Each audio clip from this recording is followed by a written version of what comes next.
بسم اللہ الرحمن الرحیم۔ السلام علیکم ورحمۃ اللہ وبرکاتہ۔ نالج آف اسلام چینل میں خوش آمدید۔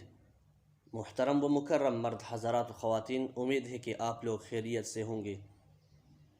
آج ہم اپنی اس ویڈیو میں ایسے 7 مقامات کا ذکر کریں گے جہاں نماز پڑھنا مکروہ ہے۔ امام ترمذی رحمۃ اللہ علیہ اپنی کتاب جامع الترمذی میں کتاب الصلاۃ میں نبی کریم صلی اللہ علیہ وسلم کی اس حدیث مبارکہ کو صحابی رسول حضرت ابن عمر رضی اللہ عنہ کے حوالے سے ذکر فرماتے ہیں۔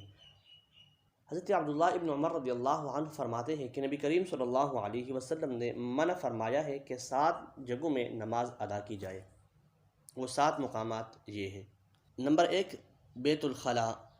بیت الخلاء میں کراہت نماز کی وجہ نجاست ہے۔ نمبر 2، مذبح یا ذبح گاہ۔ اس جگہ کراہت نماز کی وجہ نجاست یا قرب نجاست ہے۔ نمبر 3، قبرستان۔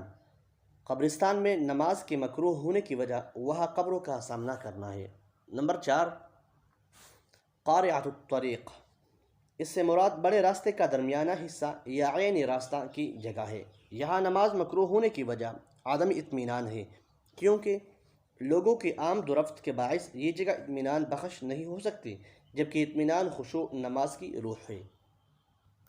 نمبر 5، حمام۔ اس سے مراد غسل و طہارت حاصل کرنے کی جگہ ہے۔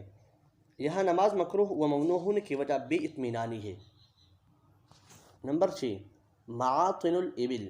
اس سے مراد اونٹ کا باڑہ ہے۔ یہاں نماز مکروہ ہونے کی وجہ ناہموار زمین یا نجس ہونا ہے۔ نمبر 7، فوق ظہر بیت اللہ۔ کعبۃ اللہ کی چھت۔ یہاں نماز ادا کرنے کی کراہت کی وجہ آداب بیت اللہ کی خلاف ورزی ہے اور عظمت بیت اللہ کا مجروح ہونا ہے۔ یہ ہے وہ 7 مقامات جو نبی کریم صلی اللہ علیہ وسلم نے فرمایا ہے کہ یہاں نماز پڑھنا مکروہ ہے۔ یہ تھی آج کی ہماری ویڈیو۔ اگر آپ کو ہماری ویڈیو پسند آئی ہو تو ہماری ویڈیو کو لائک کرنا، شیئر کرنا اور ہمارے چینل کو سبسکرائب کرنا نہ بھولیے گا۔ والسلام۔